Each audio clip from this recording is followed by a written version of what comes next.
Okay, welcome back everyone to the Shield Bot with Arduino PD. Here is today's, here is the slideshow link as previous. I'll go ahead and chat that to you.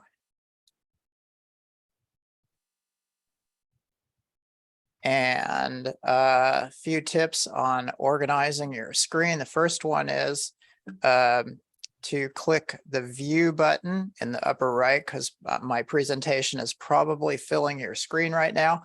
So if you click the view and select exit full screen, then you can resize the zoom so that you can have it possibly next to your editor, your Arduino, either your Arduino IDE or the online Arduino editor. And then that way your zoom might be over here. And then there's usually a little button you can click to maximize it when you want to see the whole thing. And then you can click it again to bring it back to kind of a tiled version with your editor. That should help out a lot. Now, on that note, screen organization or use of the book, one of the things that I recommend that you encourage your students to do is to use the book as opposed to the, when they're learning to code, when they're going through chapter 1 and learning the basics of coding, if they've never coded in C++ or Arduino or any C language variant before, typing in each sketch in the first chapter is going to be really important for their development as coders, and for being able to also pick apart and understand the code in the later chapter. And most importantly, it's really easy in any of the C language variations, Arduino being one of those, to forget a semicolon or not capitalize the S in serial. And all of those things will cause compiler errors that they'll see down here in this window. And it's really good practice for students on several levels. One is they learn to correct their syntax errors as they go.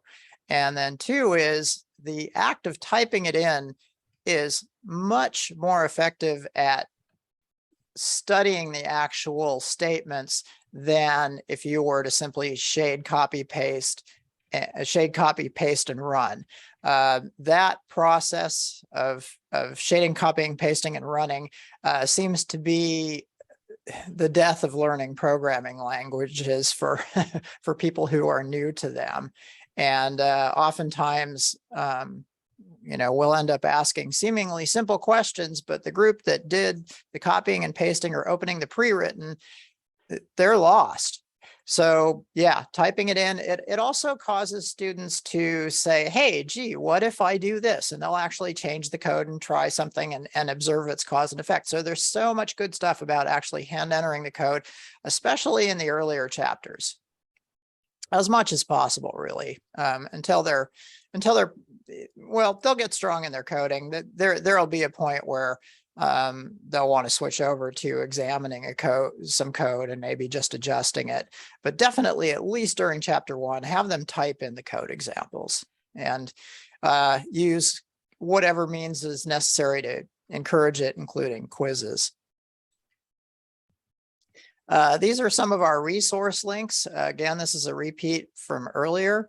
And so you've got the link to this slideshow, the PD activities document, which we're not relying on as much this time as we used to, Arduino IDE, and pre-written code. Now, after all that talking about, hand entering the code, this whole workshop is covering quite a bit of material. So we're actually going to rely heavily on the pre-written code.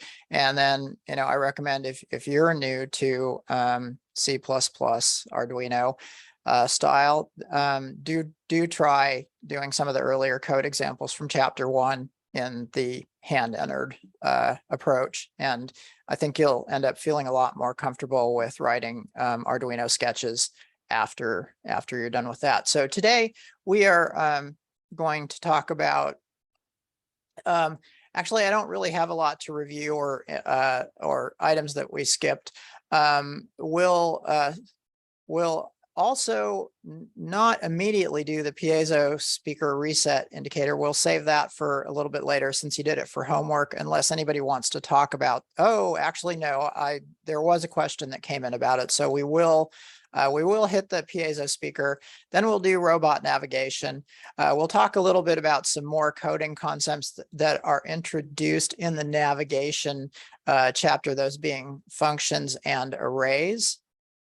And then we'll build some whisker contact switches and program the shield bot to navigate by determining whether or not one of those has been pressed, indicating that it has bumped into something. Let's see here. So yeah, here was the homework for Wednesday, and we had robot assembly and then building and testing the piezo speaker. So let's start with robot assembly. How are we doing? Would anybody like to show me their robot on screen? Go ahead and hold up your robot. Looking good, Jamie, Miss Vasquez, Marcel, Brian. All right, looking great, everyone. Okay. Now there are going to be a few of us who will end up having gotten the servo cables swapped, so that the one plugged into P12 should go to P13 and vice versa. And we'll test for that shortly. But yeah, your shield bot should look similar to this.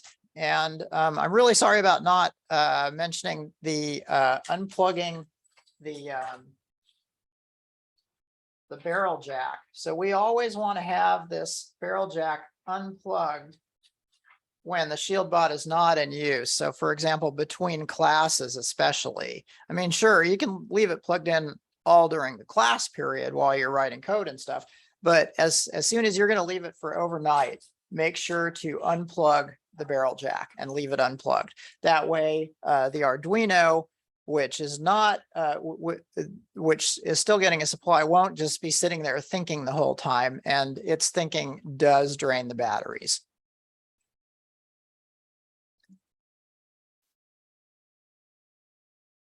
Okay, so let's talk about the PA, or oh no, actually, before talking about the piezo speaker, I want to make sure that we all have our pre-written code. So can I get some thumbs up? Did everybody download and or unzip their pre-written code? Can I get some thumbs up or thumbs down? 1, 2, 3, thumbs up, 4. Okay, 4, 5, thank you. Okay, good. All right, so you all have your pre-written code. Thanks, I didn't mention that, but I did add it to the email. And so basically what you can do is you can, I'll copy the link in case anybody is not, is in need of it. So here's the link to the pre-written code download in the chat. Paste. And I downloaded it too.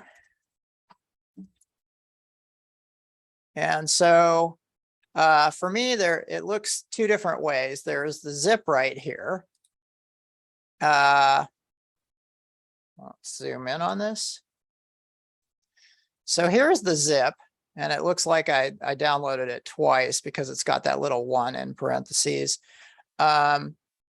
So I downloaded it, and then I right-clicked, and actually in the Mac, I just double-clicked, but there's a right-click, and then, oh boy, I'm trying to remember in Windows what the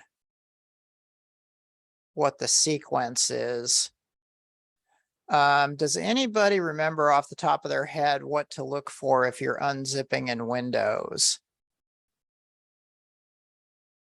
To unzip in Windows, I right-click the zipped archive folder and choose extract all, and then extract to here. Okay. It shows me where I'm going to be unzipping them. Okay. Thank you, Stephanie. That's great. And then for the Mac, you can usually just double click it and it will extract it. And since there was already one, it just gave me a second folder, which I'll go ahead and delete. Okay, so we all have our zip, hopefully, and our folder. So I'm going to show you how to make these available, because what you can do is you can open it up and then you can go to a particular chapter in your Windows File Explorer or your Mac Finder, and then each of the featured code examples are right there.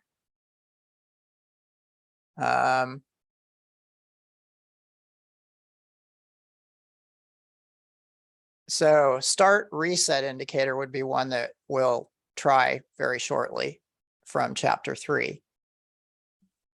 Now, how do we, one way to make those much more readily accessible to your software is for those of you, first off, who are using the online editor, that's this guy. What you can do is hit the import button. Can you all see that? It's right near the top. And when you hit the import button, it's going to mention to you that if you have something that has a bunch of code examples that are zipped, you can import them instead of just importing one file. And so what I'd like those of you who, so again, if you have the online editor, hit import and then just wait for me for a second. So here I'm hitting import and then it's saying, yeah, you can either import a single file or a zipped collection. So we'll hit import and go find our zip file. Now our zip file should be right in downloads and it's going to start with 122 dash, it's a 3. It's a mouthful of a file name. It looks like that, maybe without the 1 there. So once you find the zipped examples, just select it and then hit open. And what it's going to do is it's going to import all of them into your online editor. And when it's done, they'll all be in this left-hand margin here. Now, if this left-hand margin takes up too much space, you can always close it and then click Sketchbook again, and then go and browse for your files. And one other thing is the order you want is not last modified. You can click last modified and it'll change to by name. And if you have it by name, this alphabetical list will, if I say, hey, go open count to 10, you can go, okay, let's find the C, count to 10, great, here we are. And then you can just open each example very quickly and easily. And again, if you need screen space, just close the file list. And then you can reopen your sketchbook like so by clicking the sketchbook thing. So that's how to do it in the online editor. Now, in the Arduino IDE, it's a little bit different. In the Arduino IDE, what you want to do is close it. And what I mean by closing it is really shut it down. So go to your taskbar, right click it and select quit or exit or whatever option your software gives you. We want to fully close the Arduino IDE. Okay, so it's gone now. Remember, this is the online version. I'm talking about the Arduino IDE, which is the software that's installed on your computer. Okay, so once you've got Arduino IDE closed, what you can do is go to your downloads and you'll want to have unzipped your code examples. Basically, go into that set of code examples and shade and copy all these chapter folders. So shade them, and this is going to be Windows Explorer or Finder if you're in Mac, or your Files app if you're, actually no, you won't be using this in Chromebook, you'd be using the online editor. Okay, so you want to shade everybody and then right click and select copy. Then go to Documents. I'm sorry, Documents. Where is it? Right here. And then open your Arduino folder. And then paste those chapter folders into the Arduino folder. So again, that's Documents, Arduino. Paste in all those chapters. And then I'll show you what it looks like once we reopen the Arduino app. So when I open it, and this will look a little bit different in Windows, I'll try to call out how in just a second as soon as it opens. I just clicked it and it's opening slowly. Tubes are warming up.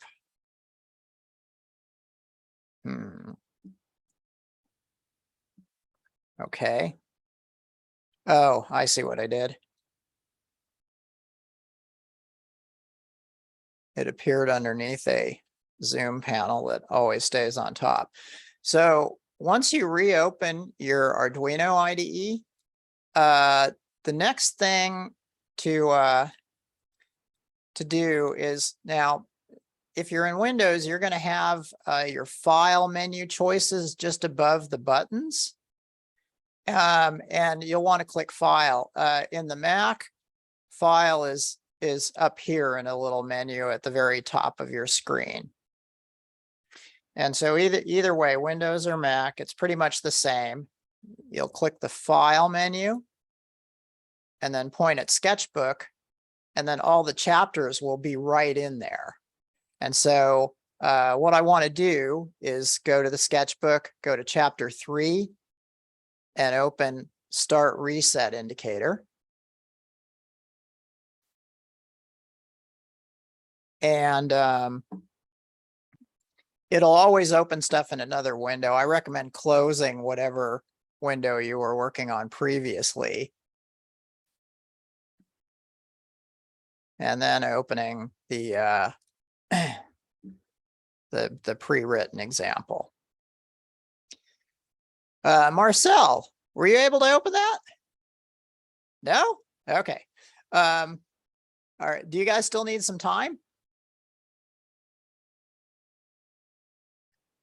I got one looked like a thumbs up. I lost you on the how to open that file. Okay, so were we talking about, okay, so I've got a couple thumbs up and a couple folks. When you say how to open that file, are we talking about the online or the IDE? Online. Online, okay. So going back to the online editor, basically there's an import button, which is a little basket with an upward arrow, and it's in your, let's see here. I think it's going to be in your sketchbook. So go to the sketchbook, then click import and OK to import. And then when you get to the import file dialog, I right? want that piece, but which one is it that you wanted us to open? It's this zip file right here. I'll zoom in on it. It's the zip file you downloaded. It starts with 122. Yeah, I have all the list of all of the sketchbooks that you have on there. But which one is it that you want us to open? The chapter 3 project one? Okay. So you managed, so you got through that whole thing. Yeah. Nicely done. Okay. And so I'll cancel out of this. So then the name of the file, and then make sure to set it to name as opposed to last modified. And then let's see, what was that thing's name? Just a second. It was Start Reset Indicator. So scroll down to S and then look for Start Reset Indicator. Okay, got it. Excellent. Good job. Okay, so that's Start Reset Indicator. And then in Andy, what chapter was that in? that was chapter 3. Okay, so I didn't have sound for the first 10 minutes. So Oh, well, Can you I'm glad catch you up? got your sound now. so I'm back now. Okay, good. Thank you. Okay, Um, so I have the files, like I'm doing the IDE. Okay, let me get back to the IDE and then keep explaining. So Okay. you have the files. I have the files that you said to copy into the Arduino. Folder. Uh-huh. Okay, So good. then you said open the IDE. Yes. So I opened it, but then I wasn't sure what to click on after that. Okay, so do you see a file menu? It's do you have Windows or Mac? Windows. Okay, so in Windows, it's going to actually be right up above here. So you'll see file and Yes. okay, you'll see file, edit, sketch tool, stuff like that. So click file, and for me, it's over here. Right. And so I'll show you what it should look like. So you'll click file and then point at sketchbook, Okay. and then you should see your various chapter folders. Okay, because I don't see the chapter folders. Okay. Now you did successfully paste those chapter folders into the Arduino folder in documents.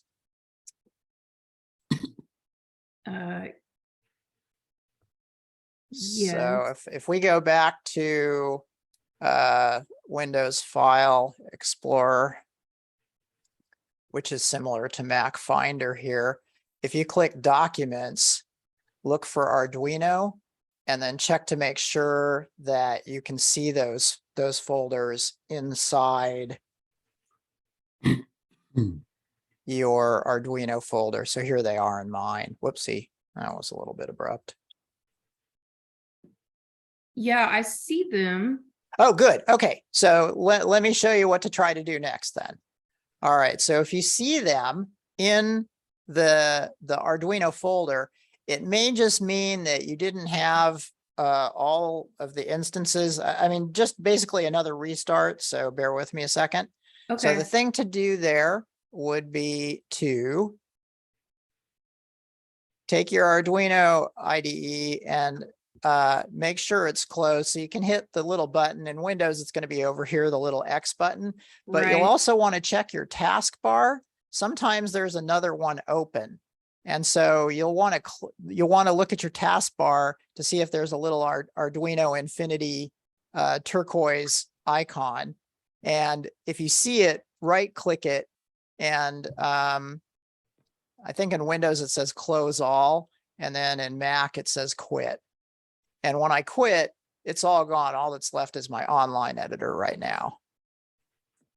Okay, so go ahead and hit the X, and then if there's anything left on the taskbar, hit quit on it. Yeah, or exit, I think is what you'll see if you right click it. And just the Arduino, you know, look for anything Arduino looking on your taskbar. Should be gone. Then once it's gone, go ahead and reopen it. And hopefully this time it will refresh what you've got in your, so I went ahead and clicked to open my Arduino IDE.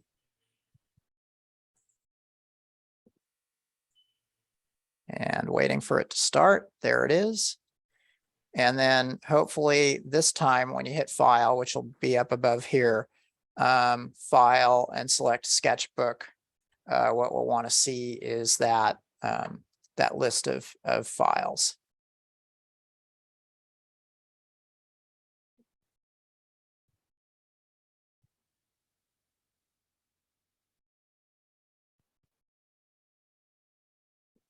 Or the list of folders.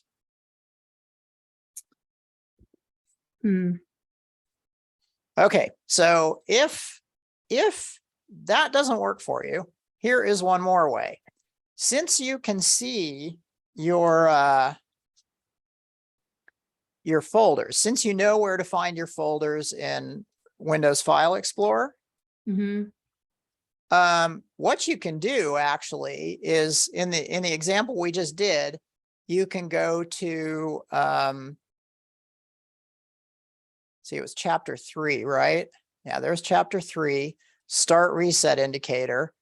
And then So go inside the start reset indicator folder and you'll see start reset indicator INO. You should just be able to double click that and it'll come up in an Arduino IDE instance.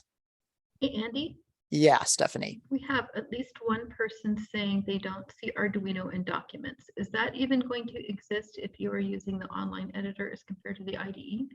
If you're using the online editor, you will not see it in documents. This is only for the IDE. Okay, But if you're using the Arduino IDE during the install process, it should have created an Arduino folder in documents.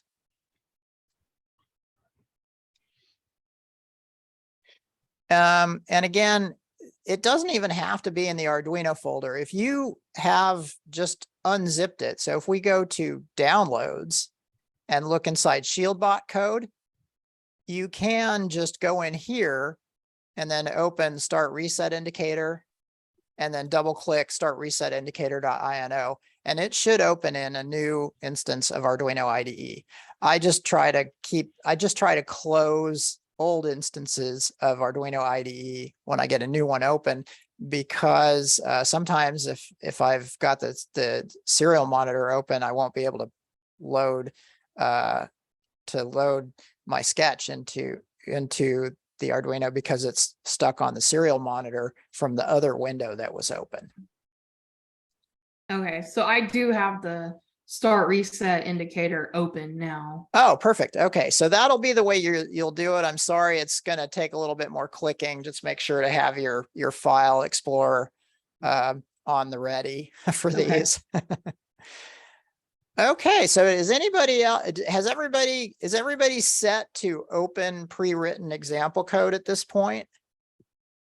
Is there, or rather I should ask, is anybody not set? Please give me a shout out or a thumb down if you're stuck on that. Marcel still? Oh my word. Well, how about Windows Explorer? Are you able to find your zips and stuff? Okay, so you should be able to double click it and have it open in a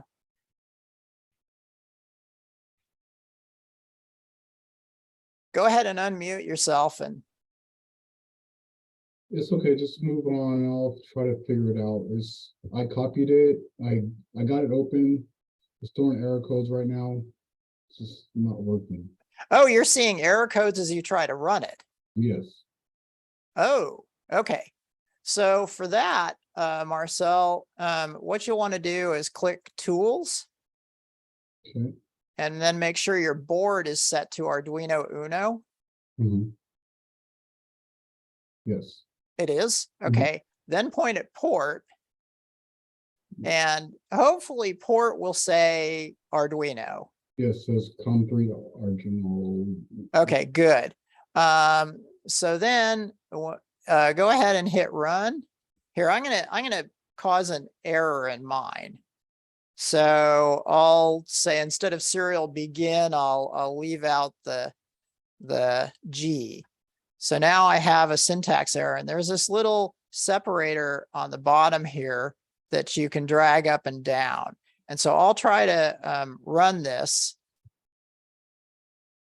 You know, it might tell me that it can't find the Arduino. See if I can plug it in before it goes looking. Okay, so my error was that it couldn't find the Arduino. So I'm going to plug in the serial cable, or the USB cable rather.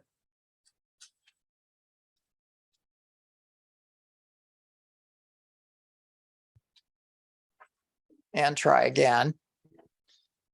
Run.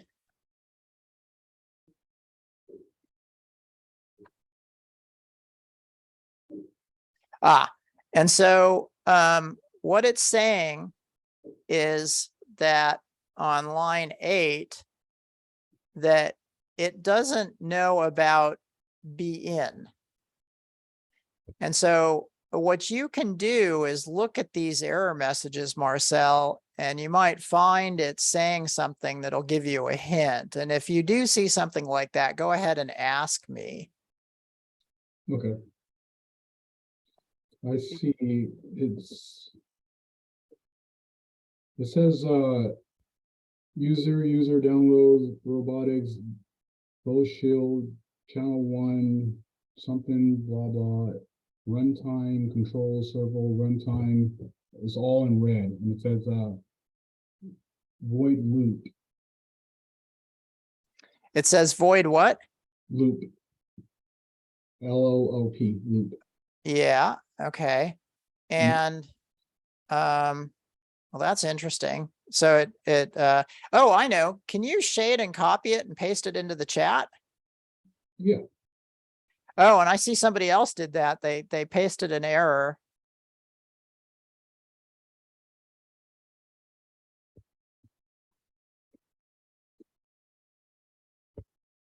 Okay, so here's Marcel's.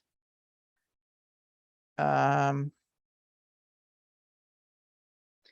function void loop. It seems that on- Marcel has a missing curly. Yeah, there's a missing curly brace. I just got to that too. So if you scroll down, Marcel, just above delay 1000, you'll see that it expected a curly brace at the end of input, which means that, again, it's covered by my camera. Basically, this curly brace is missing. okay. It's actually a lighter gray than the rest of them too. It's a what? Lighter gray than the rest of them. The rest of them are like a darker gray, and that one's lighter gray. I just tried to replace it and run it again, but it gave me the same error. Okay, try pasting your sketch into, so this was the one that you opened, the pre-written one? Yes. Okay, let me run it and make sure it works. Okay, I got some messages that it's working from the other teachers. Yeah, we may have to, okay, yeah, so it says, so I see another one that says it's waiting for reset. So if we look at this in the serial monitor, Okay. basically what'll happen is I got it. that when you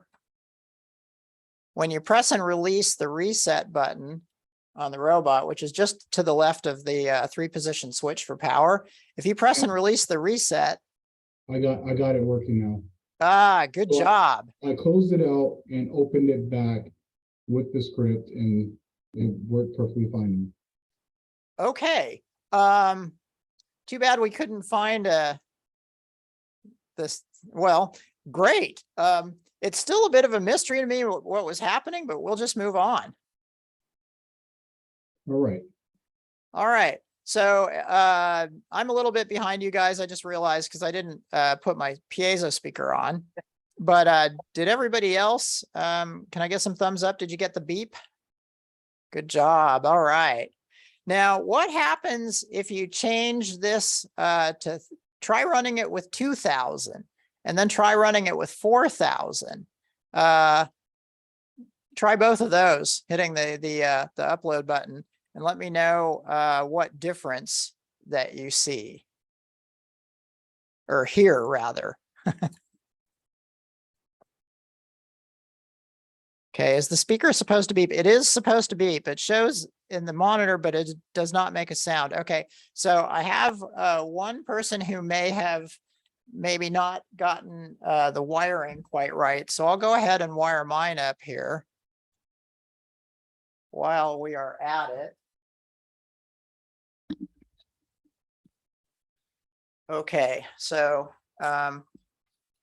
here is all my stuff. By the way, a side note, the thick plastic bag that carried the chassis is really good for storing batteries, and you definitely want to keep your batteries away from your small electrical parts because some of them could end up causing your batteries to be shorted out and drain them very quickly. So that's not good. So we'll go ahead and find the piezo speaker here.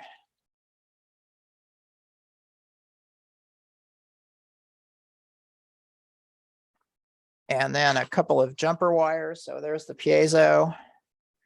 And then I'll use a yellow wire and a black wire. The color coding on the wire is just the vinyl sheath. So it's not actually, it doesn't actually have any bearing on the circuit. There are other places where color coding matter that we'll get to. So what you want to do is you want to make sure that you know which row you're going to plug your speaker into. And then, so if we're going to go like 5 rows up, for example, put your ground wire in, and then your jumper wire should also be 5 rows up. And then make sure that that goes into the black socket next to the 4. It's very common to have it in the black socket next to the 3 by accident or next to the 5 by accident. Another common thing is that I see a lot of people put it in the breadboard next to the 4, and that won't work either. You have to get it in the black socket that is labeled 4, just like that. Then this one, the black wire, needs to go into a socket that's labeled GND down below. Move it over by 1 so we can see the GND label. And then you've got to get these pins from the speaker. It's best to put the plus closer to the wire that's going to the P4IO pin. And what you'll need to do is you'll need to make sure that the pins are going into the same row as those 2 wires. See? Hopefully that's visible. Got the pins going into the same row as the 2 wires. And once you do that, set your switch to 1 or 2. I'll set it to 1. And then run it.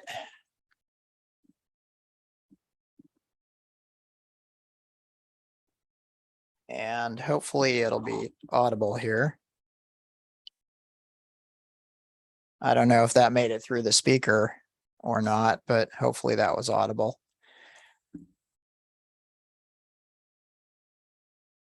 So remember that the pins on the piezo speaker have to each go, there's 2 pins. 1 pin has to go into the row of 5 with the black wire that goes to ground, GND. The other pin has to go in the same row of 5 that is jumpered up to digital pin 4. Loudness, very good.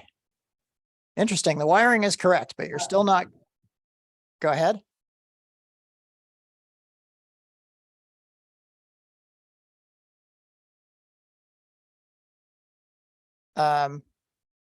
Okay. Maybe we'll look at that a little bit closer during the break.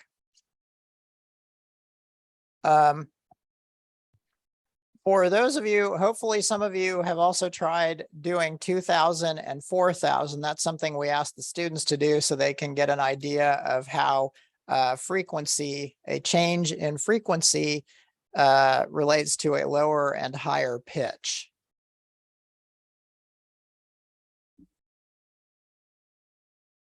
And so here we are on the piezo speaker. This is a close-up of it, of the wiring. And then this is the sketch. And here's a little extra that you can just grab from the slideshow if you want to show it to your students.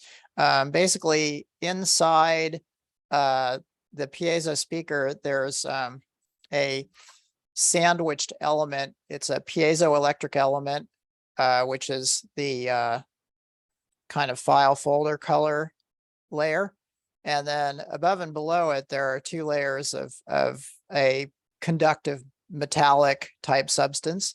And basically, if you apply no volts to it, if you have GND connected to both plates, upper and lower, the piezoelectric element lays flat. But when you apply, say, 3.3 or 5 volts to that piezoelectric element, it actually bends. And the inverse is true. If you bend it, it gives you voltage. But these two circuits, the low circuit right here and the high circuit, are, when you use the tone function, what it does is it automatically provides that alternating high-low, ground voltage, ground voltage, ground voltage. And as it does that through P4, that bend and straighten out action gives off audible sound waves. And so that's what we hear. All right, any questions about that? One more comment about that. One of the reasons we added is because if the robot program spontaneously restarts as it's navigating, as it might do if your batteries get too low, this will audibly tell you that the program unexpectedly restarted, because we always put that beep, that tone statement at the beginning of most navigation programs. Okay, so moving on to the robot and navigation. Let's first of all know that the forward direction is this away. So if you've got everything built right, you're going to have your left wheel, your right wheel, and a tail wheel back here. And then this is the forward direction. And we'll be building some sensor circuits on here. Now to go forward, if you look at the left side of the bot, its wheel has to turn counterclockwise to go forward.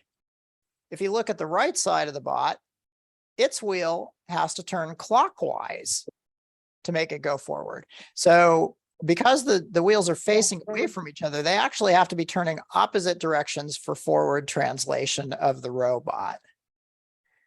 And so this is just a test that I'm going to skip, because this one has both wheels going the same direction at top speed for 3 seconds each. And it just makes the robot spin in place. So let's do something a little more interesting. So this is forward 3 seconds. Now this is going to be from chapter 4. For those of you using the online editor, you'll just want to find sort by name and look for forward 3 seconds. There it is. And for those of you with the Arduino IDE, click File.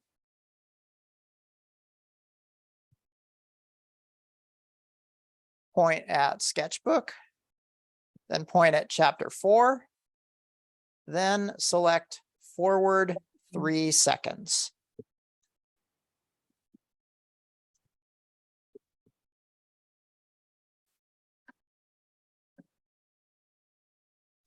And because of the fact that for any of you who had your serial monitor open in Arduino IDE, you've got to close that. Otherwise, you won't be able to load the sketch the next time. And in fact, you can close your Arduino IDE because another one has been opened for you. It always opens on the wrong screen for me, unfortunately, but here is forward 3 seconds. Now, for you guys, you can go ahead and just run it with the 3-position switch set to 1. So run it. Everybody go ahead and hit the right pointing arrow upload after setting your 3-position switch to 1. And your robot will do nothing, but that's actually a good thing here, because what we want to do is just let the sketch go in. And then we want to be ready to catch our robot as it goes forward. Okay, so it beeped. So what you can do is you can you can unplug or, well, oh, sorry. Also, make sure the batteries are in it.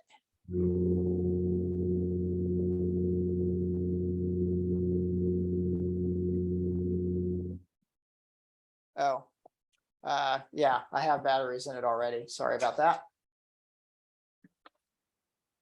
Okay, and then once the batteries are in it, you can go ahead and unplug it from the USB cable. Plug in the battery pack. Set the 3-position switch all the way to the right to 2. And then it ran the program and then stopped. And what you can do is you can press and release the reset button and it'll go forward for 3 seconds. There it goes.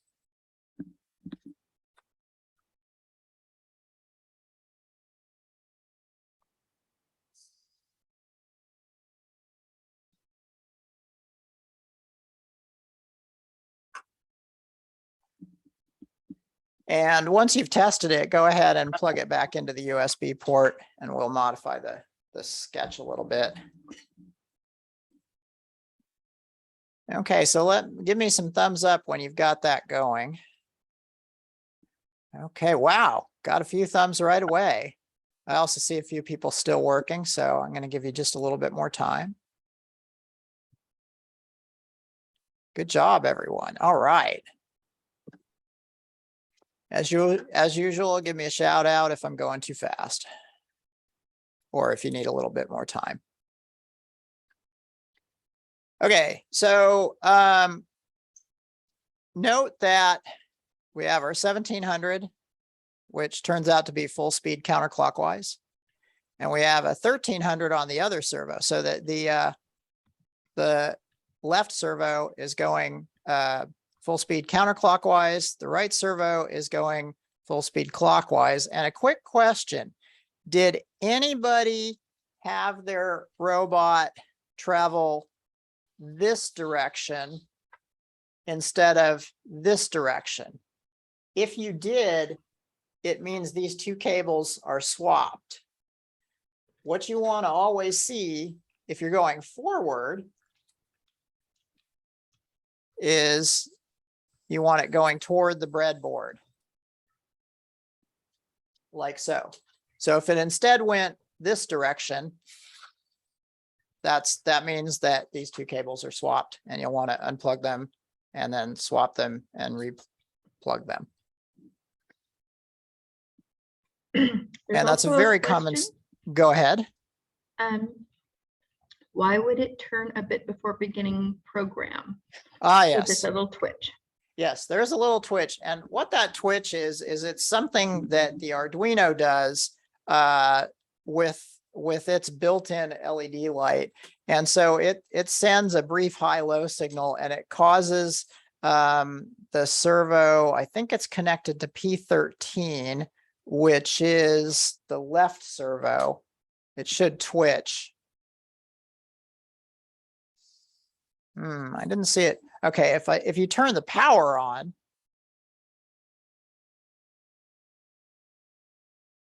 that's funny. Mine's not twitching. I'm having trouble reproducing that, but it is actually the norm. When you turn power on or when you start the program, it should twitch briefly first. And then, oh, you know, I mean, I wonder if I checked out. No, we all have the same servos. So basically do expect a little twitch on one of the wheels, either when you turn it on or when you start the program. And the best thing to do, like if you're on a navigation course, is to, you know, turn the power on while you're holding it up, let it twitch, and then set it down before allowing it to start doing whatever navigation it's doing. That way it won't be turned slightly in a direction you weren't expecting. It'll be ready to go straight ahead as planned. Another thing that power users can do is they can actually move both of these servo cables to 10 and 11, the other two servo ports here. Then it won't twitch.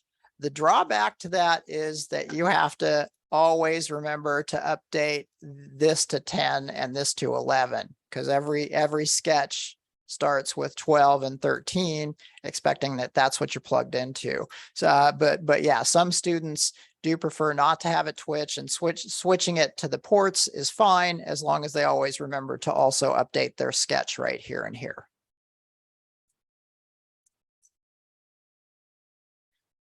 So I'm going to fast forward to forward, left, right, backward. So that's the next sketch I would like you to try, is forward, left, right, backward.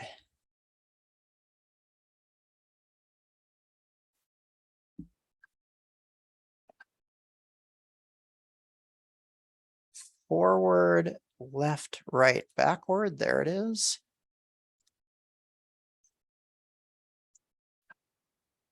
And then file. What chapter is that in, Andy? Oh, sorry. Thanks for asking, Marcel. That is in chapter 4. Forward, left, right, backward in chapter 4.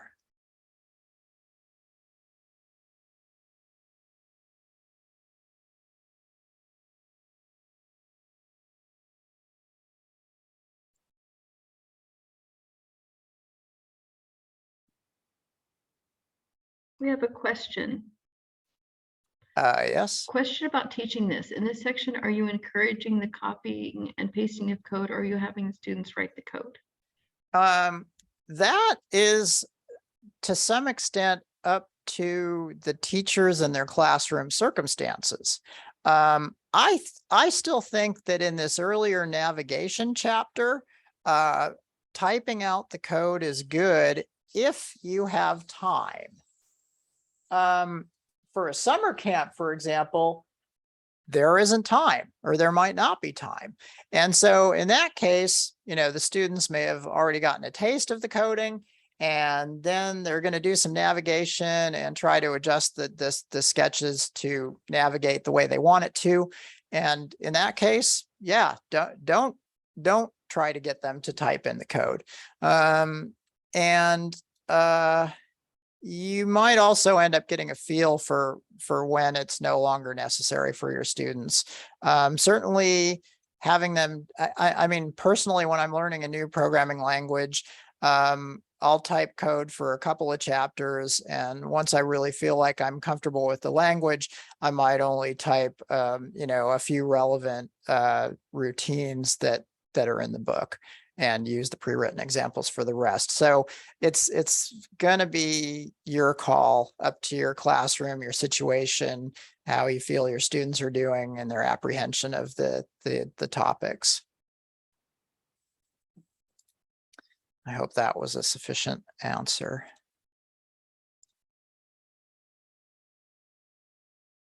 Yeah, and I see Ari saying the twitch is because the Arduino toggles that pin as part of its boot up process. Nicely said. The servo receives that signal and then tries to move in response. That toggling of the pin happens before the program you wrote starts.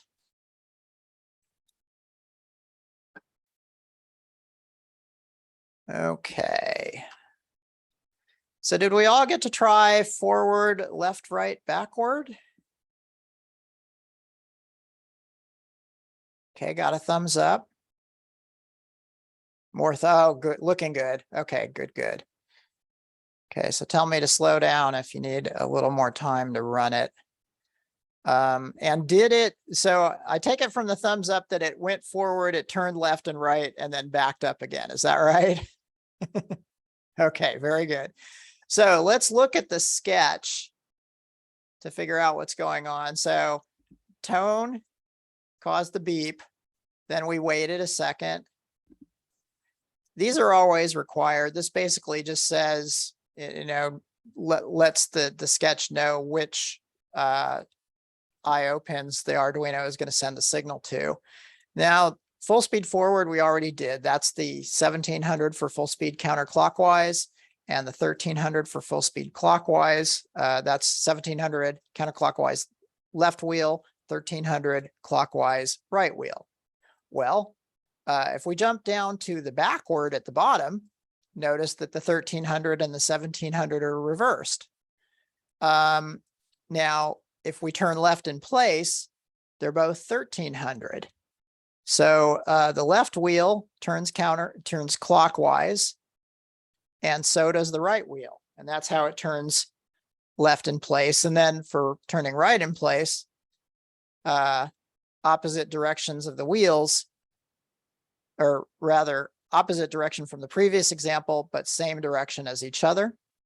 Notice that we went forward for a longer distance and then only did a little while on the left right. Now, if you want to go further forward, you can increase 2000 to 3000, 4000, 5000, or if you want to go less forward, you can decrease it.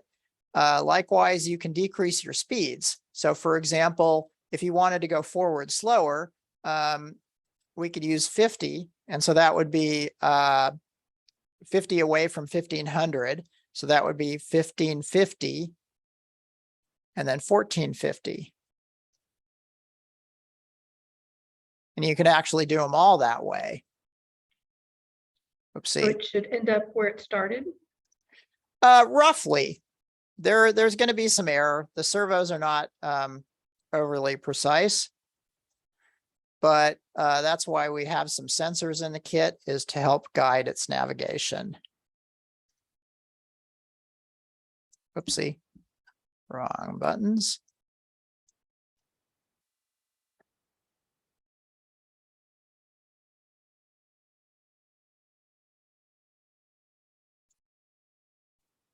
Okay, so now mine is going to go much slower. It'll go for the same amount of time, but it'll go less of a distance because it's going at a lower speed. So there it is, crawling along, then making its turns and then backing up. And yeah, it doesn't look like it. It doesn't look like it. It looks like you might need a little bit more time to return. So like to get it to back up to the same spot, you might want to adjust maybe the turning back to a little bit more. And that's because there's an acceleration and a deceleration.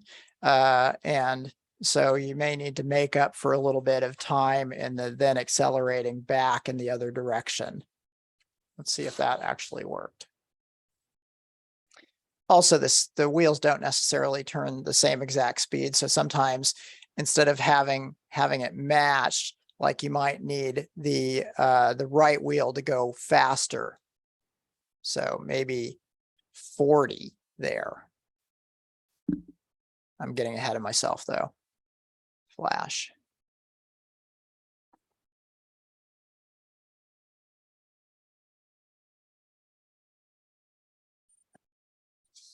Okay, forward. Oh yeah.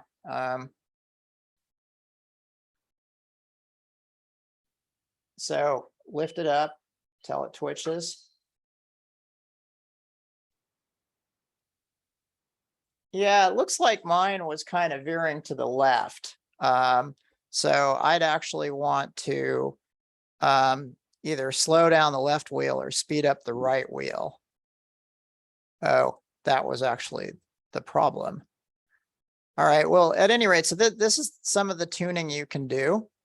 And let's see if we want to talk about anything more before the break here. So that was basic maneuvers. Some other things that you can do are you can measure the speed. I think I talked about this already, where you can actually run a sketch where you choose different right microsecond values and actually record how far the wheel turned each time, and then the students can plot that in a spreadsheet like Google Sheets. And then this is an activity where it talks about how to straighten out the path. So if you notice that your robot's lilting a little bit to the left or the right when you think it's supposed to be going straight ahead, you can slow down the faster wheel. Just remember that top speed is about 130. So this 1700 and 1300, those are 200 outside of that 1500 magic stop value. So, so to get it to slow down, you might want to drop it down to, say, like if you're slowing down the left wheel, you might want to drop this to 1610 as your first step.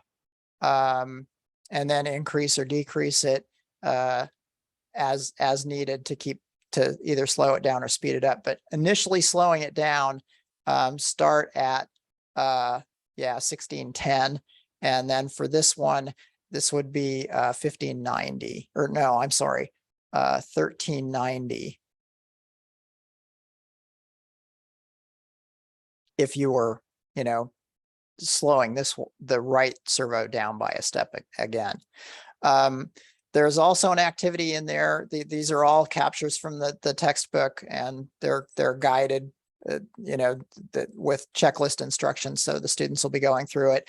So this one has the students measure how long the ShieldBot travels in 1 second, and then use distance equals velocity times time, a variation of that equation to calculate how long they should make the servo run in order to get to some other distance. And we also talk about functions. So the students learn how to write a function. Here is an example of a function, this example function. And basically, this is a piece of code that anytime in their main code, they see example with an opening and closing parentheses, the sketch will say, okay, well, I have to go find the example function. Ah, there it is. Okay, I'll do these two things and then jump back. Functions can also receive parameters. So this pitch function has a Hertz parameter, an H, it's just an arbitrary name. And so what it does is, instead of that 3000 that we used earlier, this one makes a custom tone. And so in your sketch, you can have it do a pitch of 3500 here, and then 2000 here. And each time it sees pitch, it jumps down to the pitch, and it also takes with it the number that was in the parentheses, and it stuffs that into the HZ variable, this temporary variable for this function. And then this function goes ahead and does the job for you. And then it comes back up to where it left off and keeps going. So that's the main thing about functions, is it's a piece of code where anywhere in your sketch, you can say, oh, go to the function, let it do its job, and know that it'll come back, and then you continue where you left off. And so let's try function call with parameter. In chapter 4, let's see, file, sketchbook, chapter 4, function call with parameter. Yeah, so that's the name of the sketch.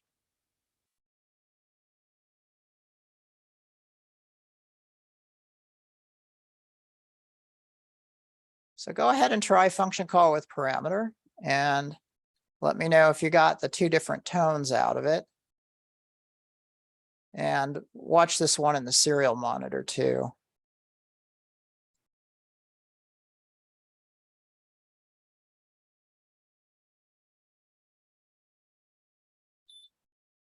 Okay, so there was a higher pitch, and then there was a lower pitch.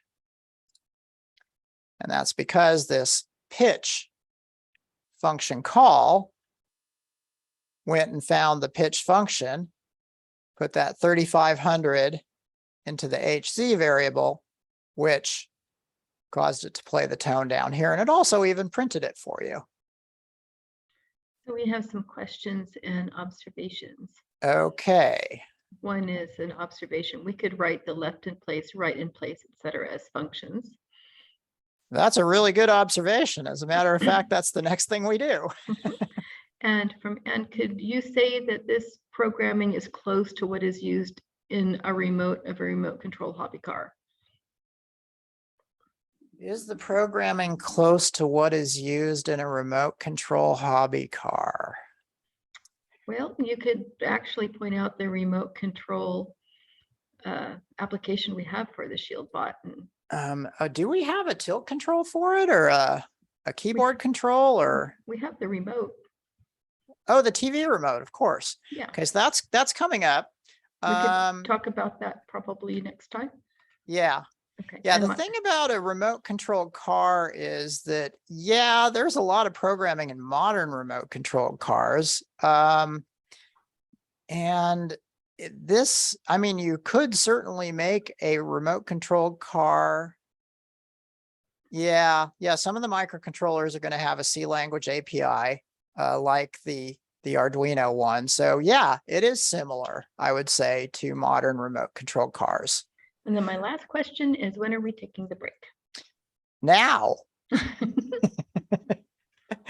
So we'll see you all at 1/4 past. It is now 7 minutes past the hour. We'll take an 8-minute break and reconvene at 1/4 past. I am pausing the recording. Thank you. Ready to resume? Okay, so we are back now. Just continuing on. So somebody mentioned, well, gee, you could have a forward and a turn left and a turn right function. And so there is an example of that. And this example gets reused in several places. So I'd like to try this real quick. Let's see here. This is, I believe it's called navigation functions. Let me check. Sketchbook, chapter 4. Navigation with functions. Let's see here.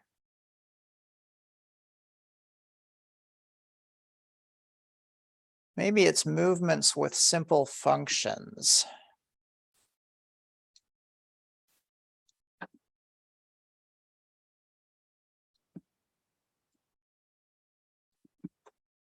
I'll tell you in just a second. Yeah, movements with simple functions.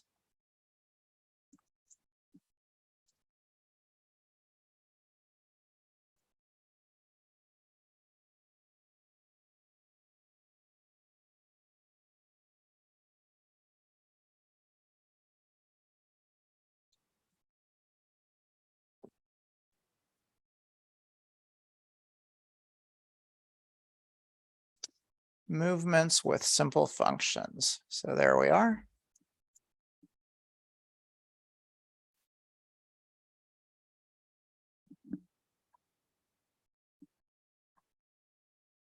And so this one basically allows you to do the full speed maneuvers, but calling out the time. So go ahead and give it a try. And it is basically the forward, left, right, backward one again. It's just a different way of doing it.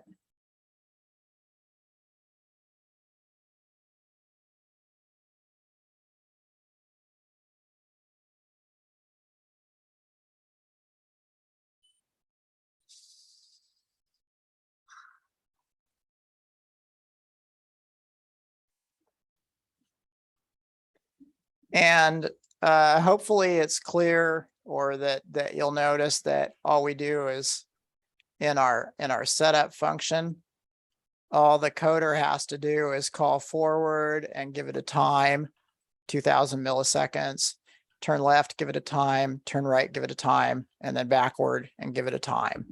And then you get the forward, left, right, backward maneuver again. And these functions are all down here, just ready to do the job for you.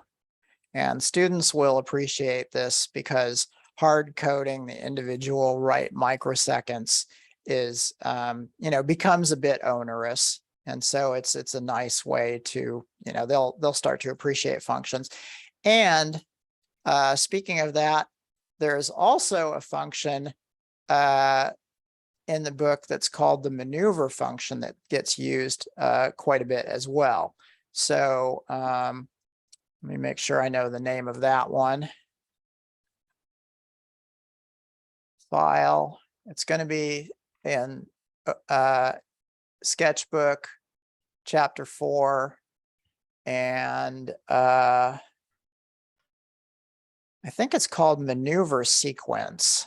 I'm opening that to make sure.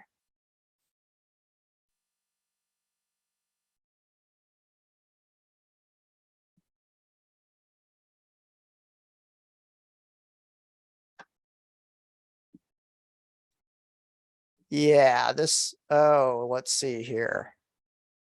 Okay, this is actually a little bit more advanced. This is where we start using arrays of values to make a sequence of maneuvers. So let me see if I can find the correct file. Sketchbook, Chapter 4.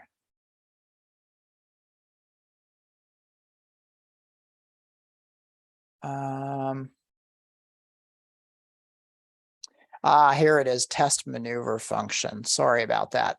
So the one that I want you to take a look at is test maneuver function. So that is the one, and it does the same thing, but what the maneuver function expects is it expects a left wheel speed and a right wheel speed. And what's cool about the maneuver function is you don't have to make the right wheel speed negative anymore. The function itself does it for you. So it adds 1500 to the left speed that it receives and subtracts the right speed that it receives from 1500. And so that's how you'd get like a 1700 and a 1300 for full speed forward. So that's what's happening inside the function. And so this is another way to that students can experience setting up the navigation. And I think it's nice and clean because, again, you have the left speed, the right speed, and then the maneuver time.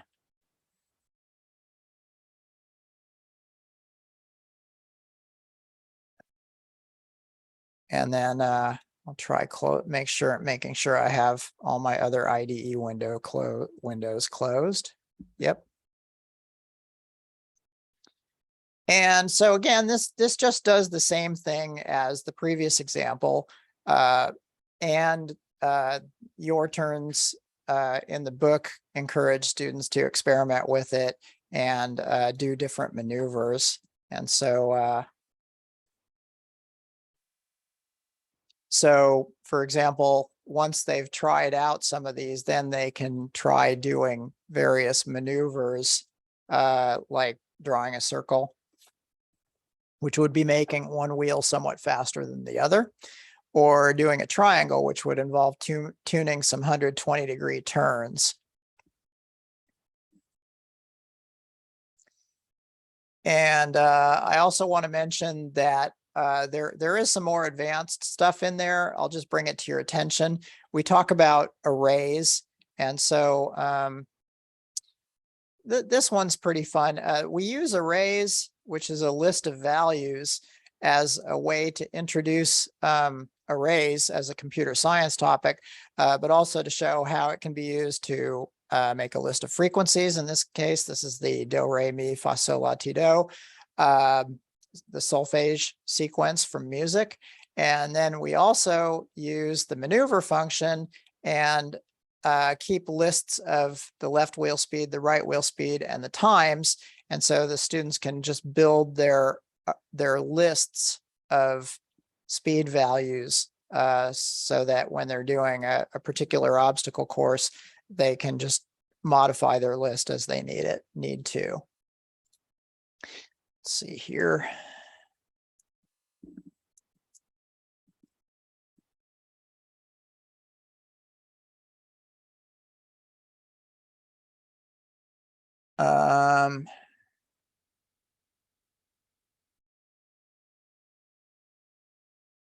So we have, for example, the triangle example. Play one note, play all notes. Okay, so play all notes in array. We'll have you try that. And then just know that arrays are also used for navigation.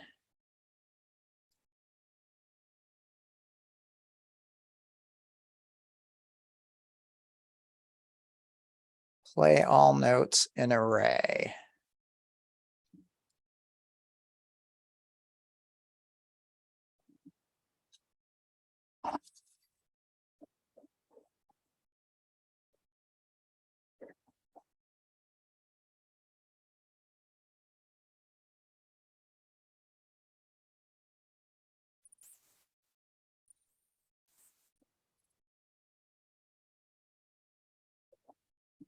Was that audible? I held my piezo speaker right up against the mic, but I've been told that my mic has some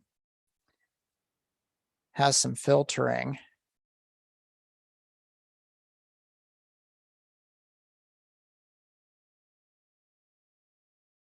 Would you like for me to play mine?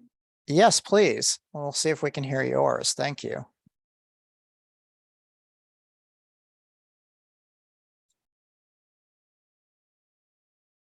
Did you guys get to hear it? It didn't come through. I Oh, don't know okay. whether it's Zoom or our speakers, but there seems to be some kind of filtering that happens. Wow, yeah, I played it. Yeah, thank you for trying. I might try to look at the Zoom settings and see if we can make it different. All right, so next up is the whiskers. And so what we'll have you do is we're going to have you build this whiskers circuit. And so the first part of that is to gather up these whisker parts right here from your bag o small electrical and electronic parts.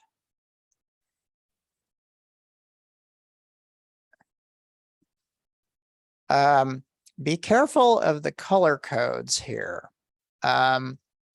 These guys are brown, black, orange. 10 kilo ohm resistors is what they're called. And I did skip the introduction to resistor values, or I think we briefly talked about it, but students will go through it slowly and so that they're able to grasp it pretty well as they're going along, but there isn't enough time to hit everything in complete detail. At any rate, we're looking for 220 ohm resistors. That's the color code red, red, brown, gold. And then we're also looking for 10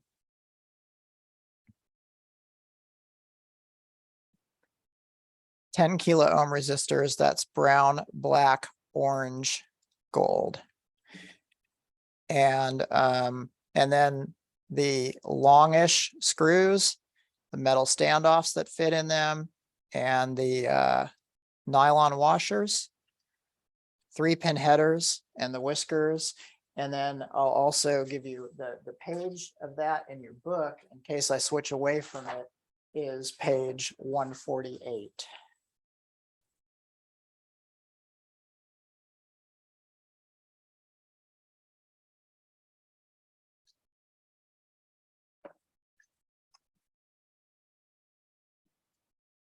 Right here.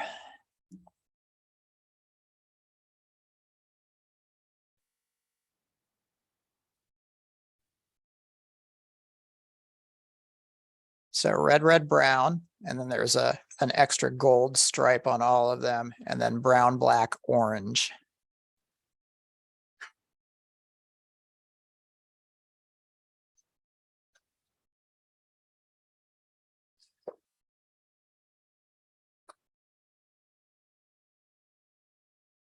Marcel, double, triple check and make sure that your other instances of the IDE are closed, because that is something that can definitely interfere. You can also try unplugging and replugging your Arduino. Make sure that your from the USB cable.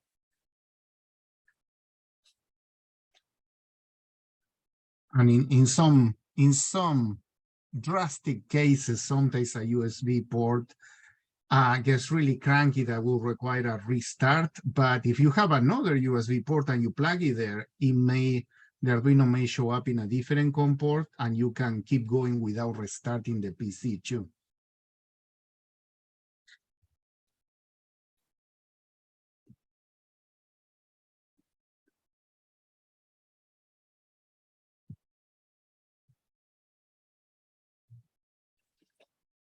Okay, so so keep gathering your parts, use the book. I'm going to jump to the next slide, or well, no. I remember or I can think of a way to do this now. So let's bring our video over here.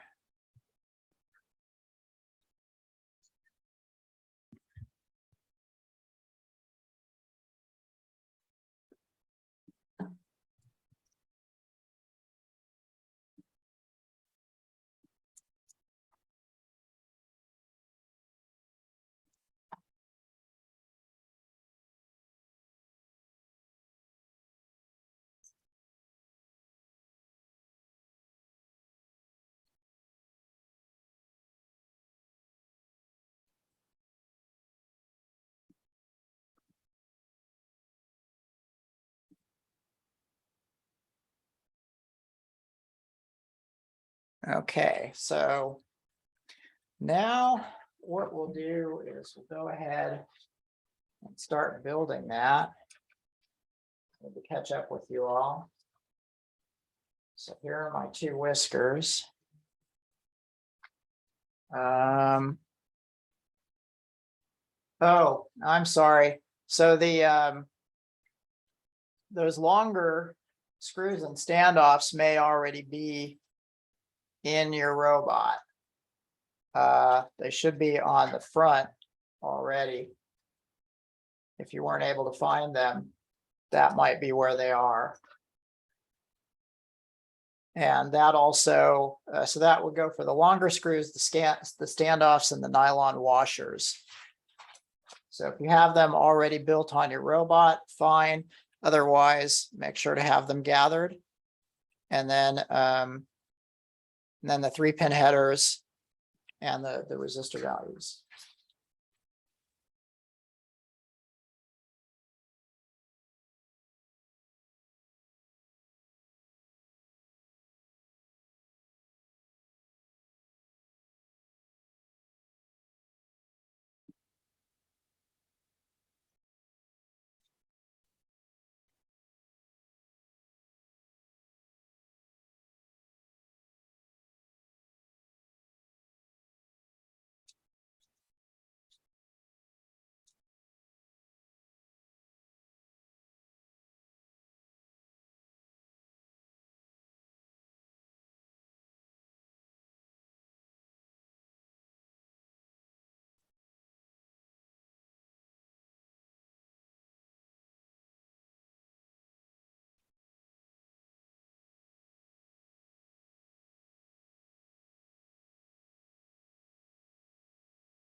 The 3-pin headers are in the bag with the LED lights, and also in there was the piezo speaker and a couple of push buttons as well.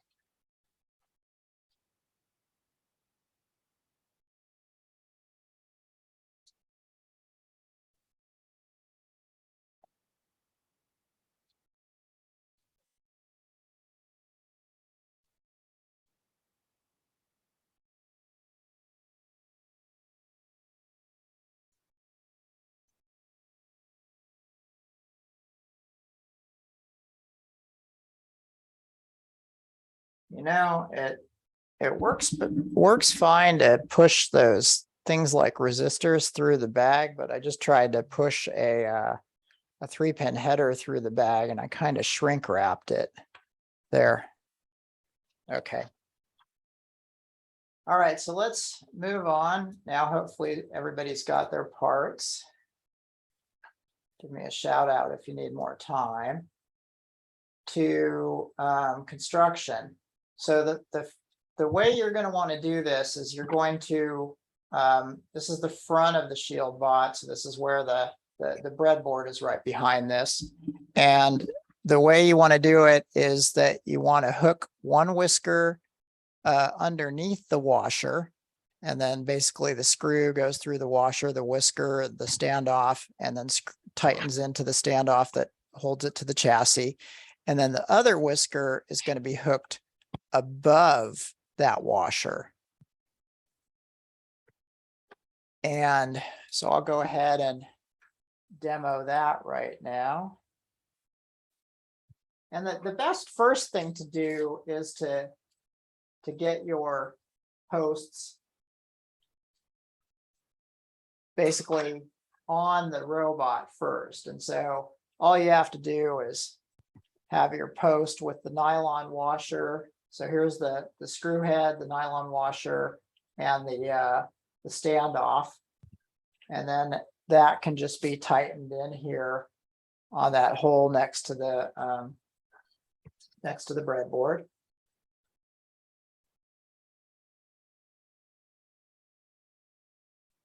But don't tighten it all the way. Give it a couple of turns to loosen it so that it's fairly generously loose. And then go ahead and hook the whisker through it. And I can't remember whether this one goes above or below. It's mainly just if you have one below, do the other one above. So there it is, hooked below I'll do this one below the nylon washer. Okay, so now it's hooked below the nylon washer, focus. There we go. And then we want to have it tightened so that it's roughly parallel to the breadboard. See how the whisker where it comes out of the standoff is just about at the breadboard. And then of course it comes off and sticks out in front.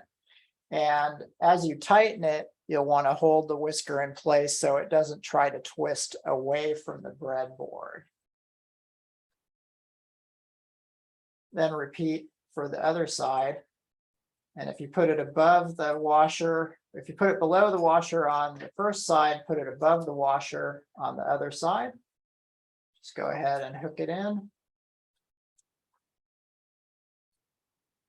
Make sure that the screw is loose enough. And then hook it in, still loosening. There we go. Hook it in and then tighten the screw. And again, you want to make sure that the whisker is roughly parallel to the breadboard. As you tighten it, hold it in place so it doesn't twist away as you tighten it down. Yeah, mine twisted.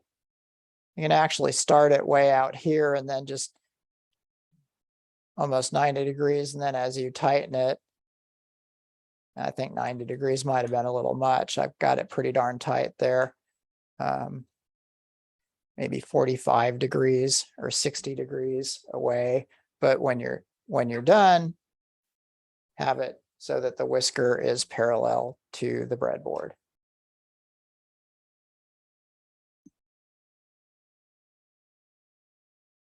Then these are the 3-pin headers in the breadboard. And then the brown, black, orange resistors go to 5 volts and the red, red, brown resistors go to pins 7 and 5. And this is shown on page 150.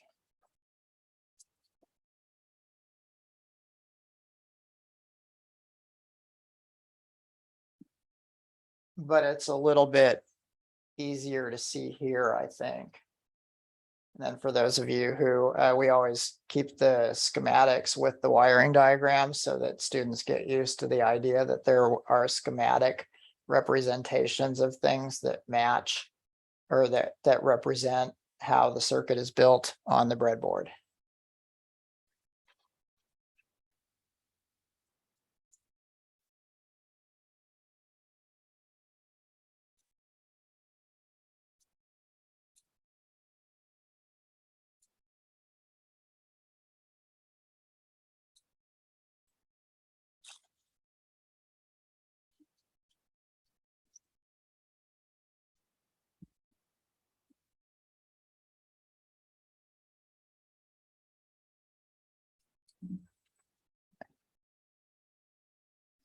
It helps to count the number of rows from the top. 1, 2, 3, 4, 5, 6. 1, 2, 3, 4. I need to go one more row down.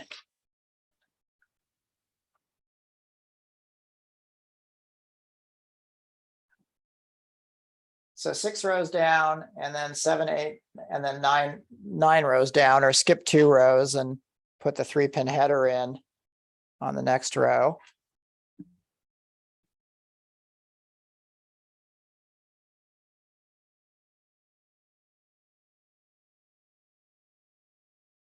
And then the brown, black, orange resistors are going to go on the same row as each 3-pin header with one end, and make sure to plug that resistor so that it sinks about 1/4 of an inch into the breadboard.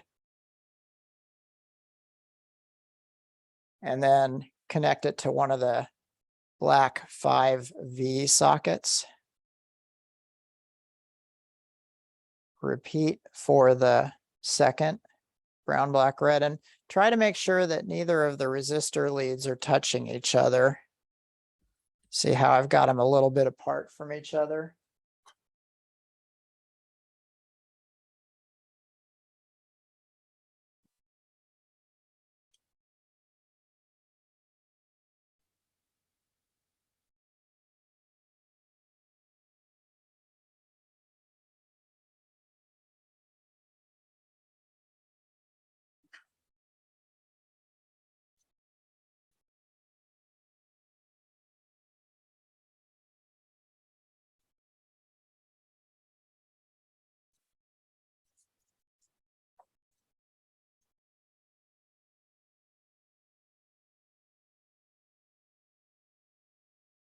And then last but not least, use the red, red, brown resistors to jumper the same row as you've got everything else in. The upper one, you're going to jumper to digital IO socket 7 to the left of the breadboard. And then the other one is going to go into 5.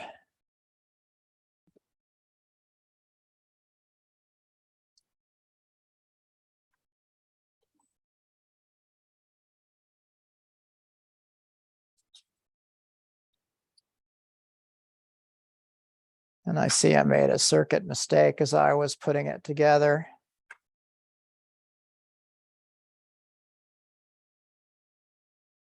And that circuit mistake is that this 10K resistor, the brown, black, orange, is in the wrong row. It's in the row above the 3-pin header, as opposed to being in the row, the same row as the 3-pin header. So let's fix that.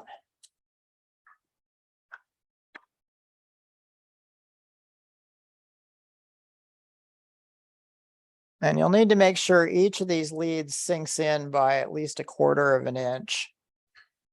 Otherwise, they're not truly connected.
Okay, so since I see a whole lot of foreheads, I'm taking it that everybody is still working on their their robot. I'm going to give you some time to get that put together.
Okay, hopefully that actual image is clear enough and that you guys are getting close to I'm seeing a few brows being brushed off.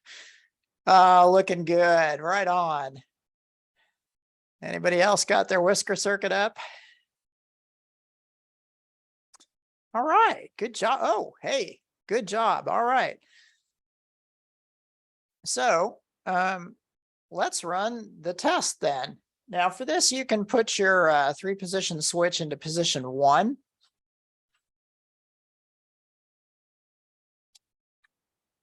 And then also make sure that your whiskers are not touching these 3-pin posts, that they're both kind of a little ways away from the 3-pin post, but that you can push the whisker toward the 3-pin post and have it make contact.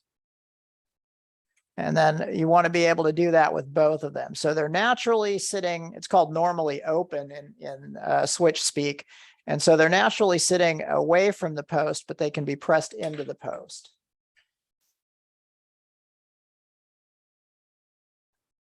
And next up, we want to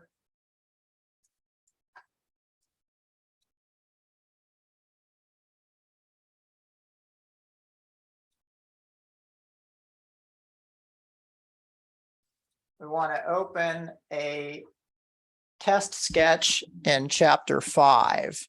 So that's going to be the sketch's name, file, sketchbook, chapter 5, display whisker states. So for those of you who are working from the long list in their online editor, use display whisker states.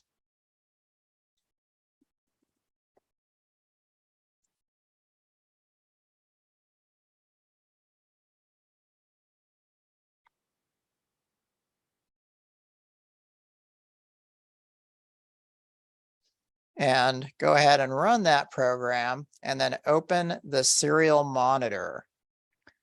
So opening the serial monitor is that button in the upper right.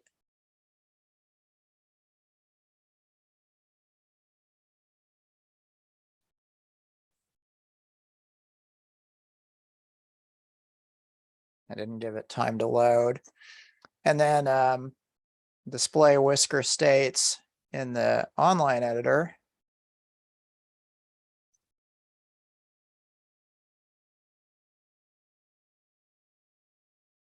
Is right there mixed in with all of them. And then your monitor is this button on the left here. So if you have the online editor, remember your monitor button is along the left. It's a little magnifying glass.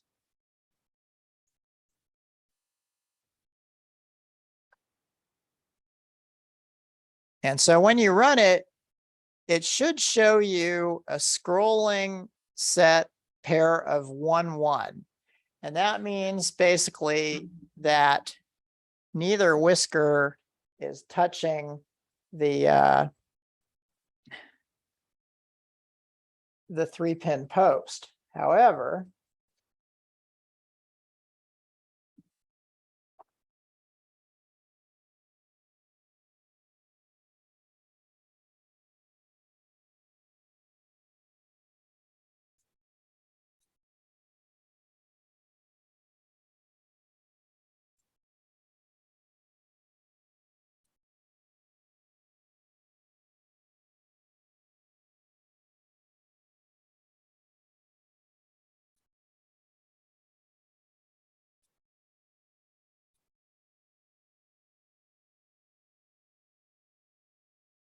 okay, so now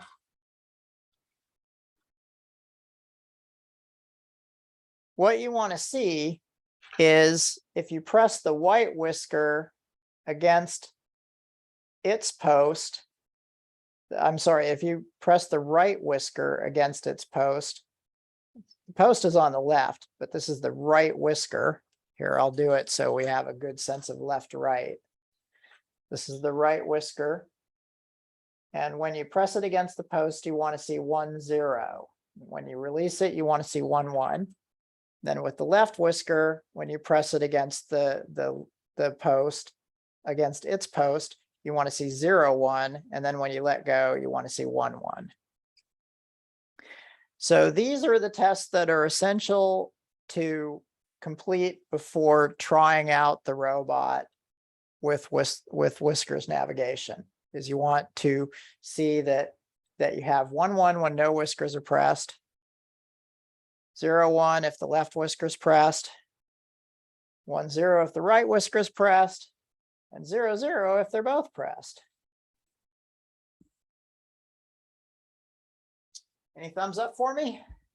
We're getting some reports of 0, 0s. Constantly?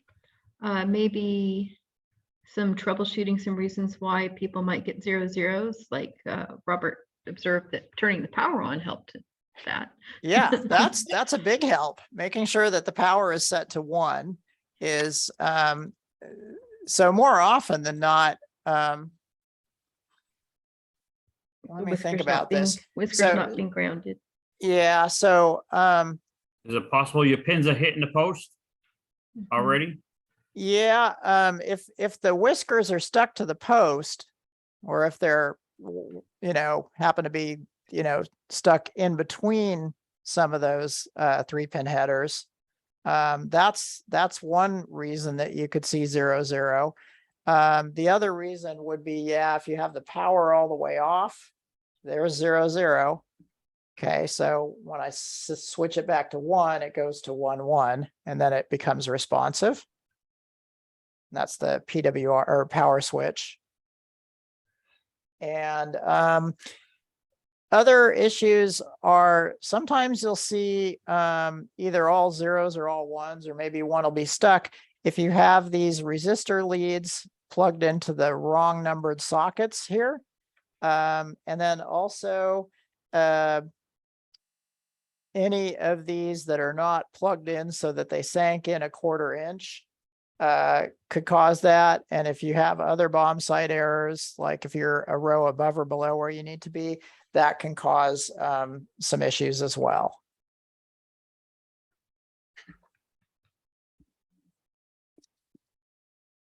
So when we if we've all got that running, what I'd like to do is go back to chapter 5.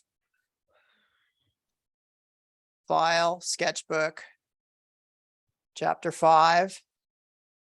Roaming with whiskers. And for those of you who are running the IDE, roaming with whiskers is what you'll want to use.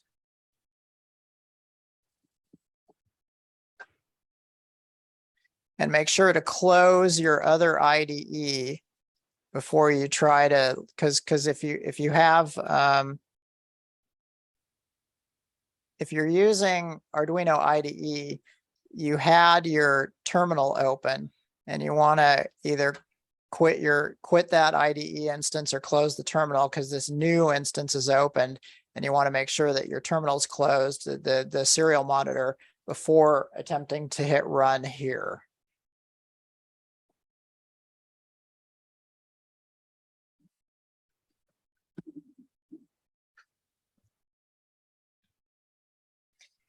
And then go ahead and set it on the floor and set the switch to 2 and try having it run into your hand. Having the go ahead and just push the whisker against each post as it's running. You'll have to set it to 2 for this. And so, for example, I'll go ahead and make my hand an obstacle. Oh, I better zoom out here.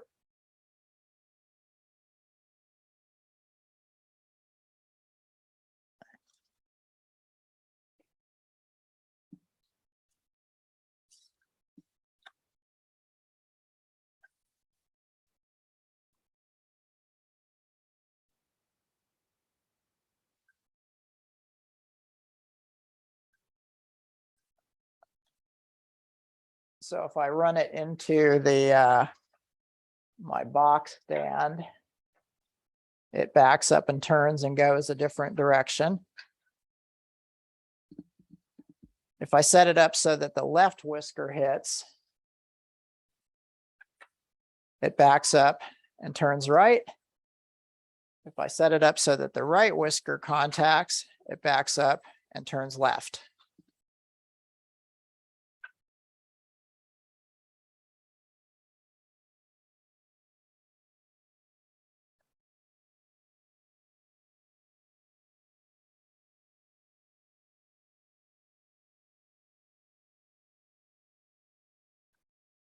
All right, I see one thumb up and I see some hands like preventing the bot from rolling off the table by causing it to turn with its whiskers. Some more thumbs up.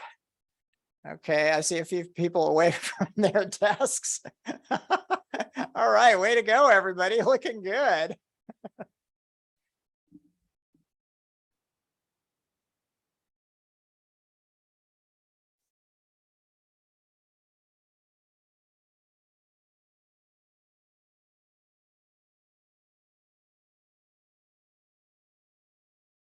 Okay, and then I'm going to run the demo one more time here real quick.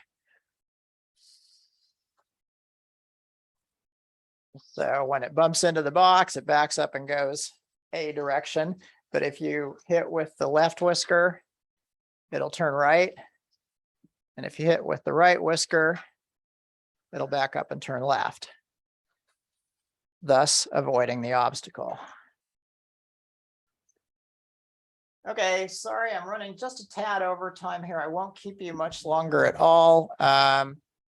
Just a quick note that these are all steps that we went through in the book. I was just guiding you through them, but they all have their checklist instructions and the sketches and instructions on what to look for.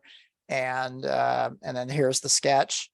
And one little quick thing is that digital read is something that you will see in this sketch. And now we're down in the loop area where it automatically repeats everything that's in here. And basically it creates a variable called W left, that's for whisker left, and it uses digital read of 5 to check the state of the voltage that the circuit's applying to P5 or to to socket 5, and then the same for socket 7. Those are both stored, and it makes its decisions using those if statements that we did in the homework before day 1 to say, hey, if they're both equal to 0, back up and make a large turn. Otherwise, if just W left is 0, back up and make a small right turn. And if W right is 0, back up and make a small left turn.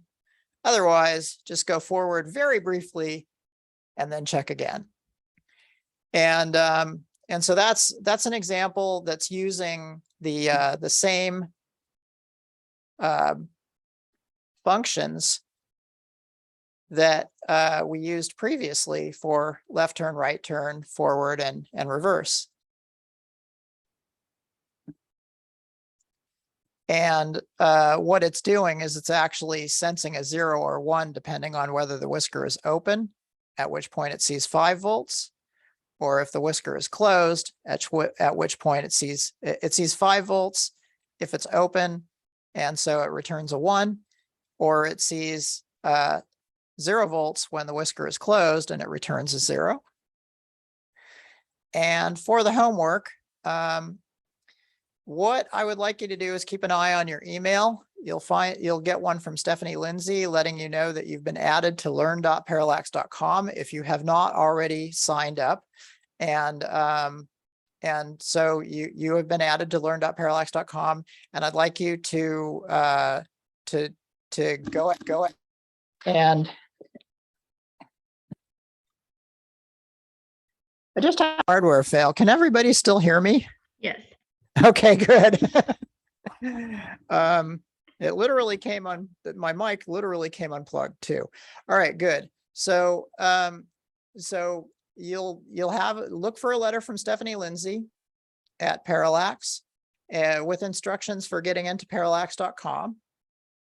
And if you have already been added to learn.parallax.com, maybe during a previous class, just make sure you can log in. Otherwise, follow the instructions on how to log in and reset and change your password and all that stuff.